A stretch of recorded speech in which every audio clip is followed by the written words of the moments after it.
All right. So part two. This is part two of yesterday's episode. That devolved into a little bit of negativity on our part, but it was good because I still think it was important talking about when. After editing it, how negative was it? It wasn't as negative as I think we thought it was. I think it was still valid points talking about the difference between when is doing free work and like making free videos abusive versus like a win-win. It was a cautionary tale. Yes, but with that, Right. we did say today we would stay more positive. Sure. So why don't you launch us off? Okay. And with positivity. Yeah, and I'm direct it in the way that wrong you... person to do that. Well, direct it in the way that you wanted to direct it yesterday. Okay. I think maybe just frame the question differently. Sure. We'll see how that works. So yesterday we asked when to do free work. Okay. Maybe we should ask why to do free work. Ha. Ah. Ha. I don't see know. what you did That's there. probably just going to be equally as simple. Just as bad. No. We can't have 3 bummers in a row. No 3 bummers. Okay. We're breaking the bummer train. So, okay, so why don't you just tell me why you feel in yourself to do free work? Yeah, we talked about it yesterday a little bit. Why do we do free work? It's because we want to help people. Yes. And that's the end of the episode. And that's it. No. Yeah, I mean, you said yesterday you're a giver. Mm-hmm. And I would say... I think I said we both were. Well, I don't know. Yeah, I mean, I haven't read you said you read the Love Languages book. Yes. And you're a giver. Oh, okay. You're right. Yeah. Yeah, and I haven't. And my wife's been trying to get me to read it for years since we got married. It's a good book. You should read it. I know. I think it's here. She says that. You've said that. Many people have said that. I just. So you have a cold, dead heart. Yeah, probably. I don't know my love language. I don't know how to speak in love. Anyway, but I do. But I probably would say I'm probably more on the giving side because not that I'm a yes person, but I am definitely a let's see what we can do person. Let's see if we can make it happen. Yeah. And I like to exhaust all the opportunities before saying no because, I personally, like, I totally agree with the idea that, like, successful people say no more than they say yes. But I also like to know that I'm not leaving a good opportunity on the table. So I like to exhaust the opportunities there and all possibilities and see if a no really should be a no or maybe we could actually make this happen. Usually it turns out being a no. Sure. But I don't just like coming out of the gate saying no. Right. So just because somebody doesn't have the budget or somebody is looking for free work or something. It's not an automatic no. Yeah, right. Like we've been in projects before where conversations present us with something, we submit back a proposal, and they tell us, I don't have really that to spend on this project. Or anything sometimes. And sometimes the conversation continues, and sometimes it doesn't. If it continues, we usually work with them to try to figure out, well, what could we do? Yeah. Right. Then we get into is this worth doing for free? Which is kind of what we talked about yesterday. And that's usually our last ditch effort. Yeah. It's like, is this worth it? I mean, our process is, all right, we heard your project. Here's our proposal. Yeah. They say, I can't afford that. We say, okay, let's talk about that. What can you afford? We have a conversation about that. Usually or sometimes there's something there, but sometimes there's nothing there, and we find that out. And then we honestly tell them, all right, well, let us, take what you've told us here and let us see what we can do. And then we go back to the drawing board and we figure it out. And what we do in those conversations is, you and I have talked about, is this relationship something we want to see grow? Is it for a good cause? Is there reason for this content valuable to society or to... Because we have done work that is discounted or free before where, there wasn't really a ton of benefit on our end, more just that we jumped on because we thought it was for a good cause. Yeah. Yep. And... yeah, there are a couple of editing projects that we've done where we're like, yeah, we'll just do it for free. It's not a big deal. Yep. Or I know we've shot a couple projects at a major discount, if not free. I'm trying to think if there are any projects we've done like from start to finish completely for free. Well, yeah, there are. Yeah. I know there are. There are. Yeah, A lot. definitely. And some of those have started some real relationships where Yeah. they are some of our oldest relationships. I think one of them's almost 4 years old. You know, we started working with that person, and we actually approached them because we had the opportunity to create content. We approached them and said, "Hey, we want to make this to promote what you're doing because we believe in what you're doing." Yeah. And We had the opportunity to do so. and we had the opportunity to do so, and we had a good network of people supporting us. Of like, yeah, you can use our camera, or you can use these lights, or whatever, and we helped them create a really great piece. And we just worked with them earlier this week, on something. So Yeah. not every relationship turns out to be that way, and not every relationship that is long term necessarily is fruitful as far as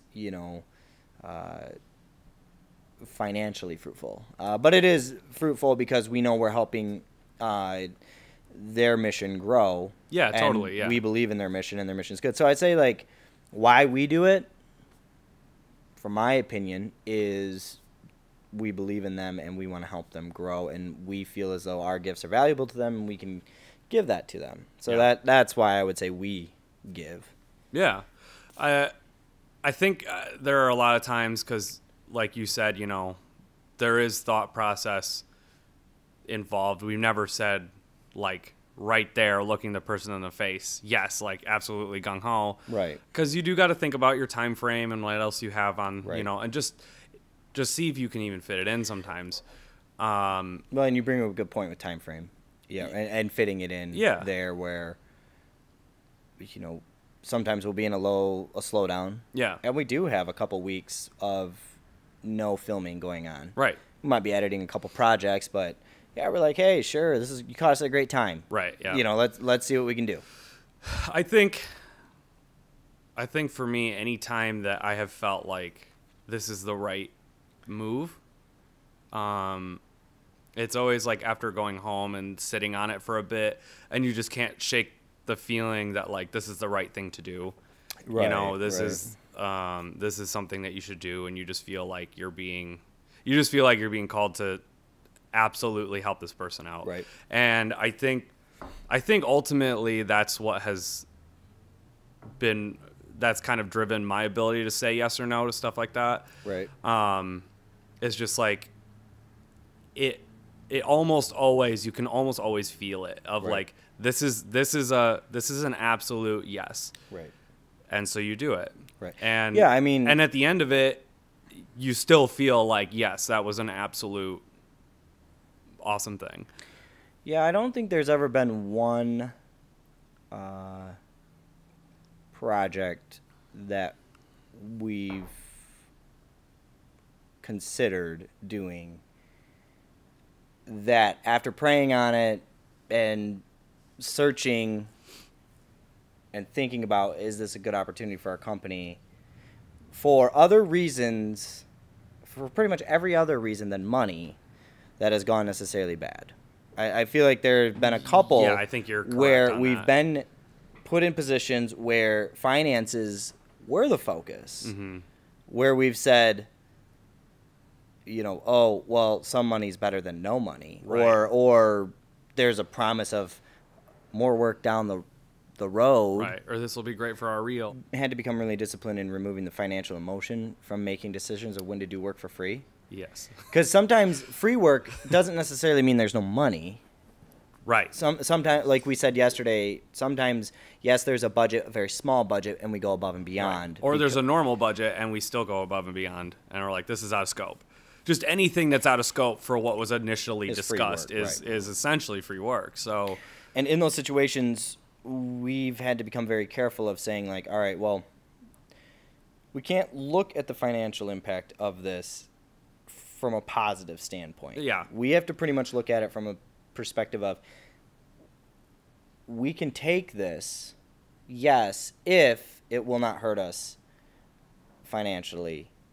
Essentially where we're going to be paying out of pocket down the road. to do it. And I would say that's the other thing of like looking at, can we do work for free? Like we may be called to do something for someone, Yeah. but there are certain circumstances where we have had to tell people no because we were too busy. Other paid clients were ahead of line. Yeah. And or it was going to cost us money. Or it was going to cost us out-of-pocket expense. Yeah, and that's can't happen either. And that can't happen because we've learned that you can't really write those off as a loss because there's no real way to quantify it. Yeah. And it doesn't really make accounting sense for us to look at projects as, we don't need a lot of losses at our business. Yeah. We need gains at our business. And so we've had to get really disciplined in removing ourselves from looking at something as like an opportunity financially. I'm getting more of a relational opportunity and less of a financial opportunity. Yeah, exactly. Yeah. Right. And if it makes sense and if we can do it, then do it. Yeah. More relational, less transactional. Exactly. Like that's how we ended out yesterday's episode. Yeah, and I think it's good because not every project we've done for free has been like super fulfilling. But one of the nice things about doing free work is you truly do have more creative control over the end product. Yeah, you do. I mean, I do feel like too, talking about fulfillment and such, obviously work is hard and making videos is hard, and just because you're doing free videos doesn't mean you're going to do like a lesser quality job. You're going to absolutely still do the job that you do. Right. So it is still creatively draining. So which, any project is, but the fulfillment comes from, I think, watching the people that we help use it and better their mission. And we've seen some videos that we've made being used for years and years and years, and has helped people grow platforms, and that's really cool to see. Yeah, but I mean, like, what I was saying about like the free work is sometimes the most freeing.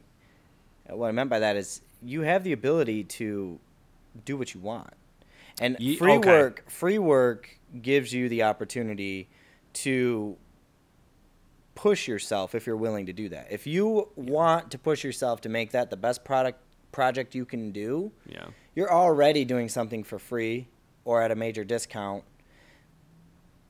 If you have a moment of inspiration come into your mind that says, boy, if I could just do this on this project, I would get to learn something new. I would get to put something on my reel that's way enhanced. I would be able to maybe use it down the road for future projects to, show that I'm capable, or our company's capable of handling this. So I'm going to try to do that. And those opportunities are sometimes the most genuine creative that any human being can come up with, because they're inspiration that just came out of nowhere. And I'm saying that when we've worked on projects in the past and those moments of inspiration have hit us, the first person before you do that work that you have to run this by is the client. And they don't see the vision like you see the vision. They never see the vision until it's done. Some clients you build reputation with and trust with, and they're like, that sounds cool, I trust you, I'm excited to see it. Others don't have that level of trust. And I don't know why that is. It just is how it is. And these might be clients that we've worked with for years. And they're still, you present them with something that wasn't in the script. And they say, nah, let's just stick to the script. Well, now you had this idea, this moment of inspiration, and you're like, I really got to get this out. I really want to try to do this.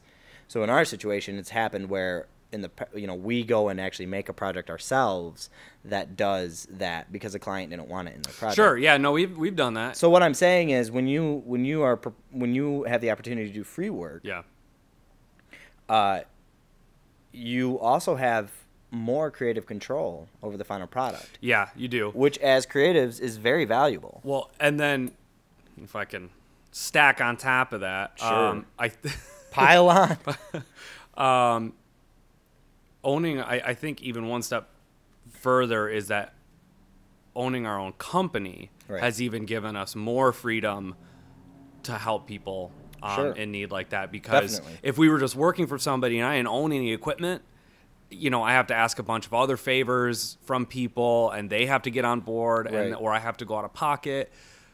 We own everything. Right. Like, we have cash strapped to this company. Right. So it's like, at my fingertips, I can help people, and Yes. I think ultimately that's a cool feeling. It's a great value. I mean, you know, and again, like I said yesterday, some people come into this business to make a lot of money, Yeah. and other people come into this business to be creative. And I say we're kind of in the happy medium there. We're businessmen. We want to grow a very healthy business here, I want to keep my doors open. for sure, and keep our families fed, and Yeah. but we're also creatives, and we get that satisfaction out of creating, Right. and so we've built an environment here that allows us to do that. And so when an opportunity does show up, or we're usually never like a yes, we'll do this for free. We're usually a let's talk about it. The meeting ends. You and I come back to the office. We sit down here, and we start dreaming. Yeah. Oh, we could do this. We could do that. And then we're finally like, yeah, we should do this. Yeah. project. Yeah. We're like, we gotta do this, dude. And you know, and then Cannot do this. fast forward 4 months, and we're Yeah. like, oh my gosh, why did we say yes to this project? But then it gets done, and we're like, so awesome.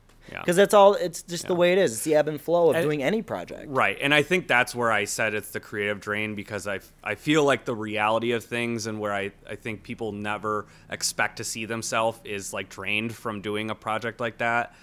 Right. And I guess my call out to all the people creating work like that is that, like, it's okay to feel drained. Yeah, it's a good thing. It means you're using your 100% of your creative. It's you know? it's like a bloodletting. Maybe don't use that excuse. We're trying to stay positive here. No, I mean, Let's use the reference, maybe like working out. Just hear me out. Hear me out. Okay, enlighten me. Oh, I mean, before modern science and modern medicine, they thought the theory of bloodletting was good. It would get out the old blood and replace it for new replenished blood. Now we look back on that, and we're like, well, that was pretty medieval, bleeding someone out. In fact, George Washington. Where is this going? Man, George Washington's story of how he died is one of the most comedic, tragic deaths ever. Positive. Okay. We're not being. Let's use the metaphor. I'm digressing. Let's use the metaphor of working out. But bloodletting. The theory No, that not get using it out so it doesn't fester. Working out doesn't do that. Working out just makes you better. No, I was saying if you work out just a little bit, Okay. you don't feel fatigued, and you're like, I feel pretty good. And you go home and you don't have big gains. But if you work out to the point where you're like, I'm dying, everything hurts, my life is spinning, I threw up 4 times. Yeah. I hate this feeling. Why am I here? And the next day you're like, gadoosh. I'm not.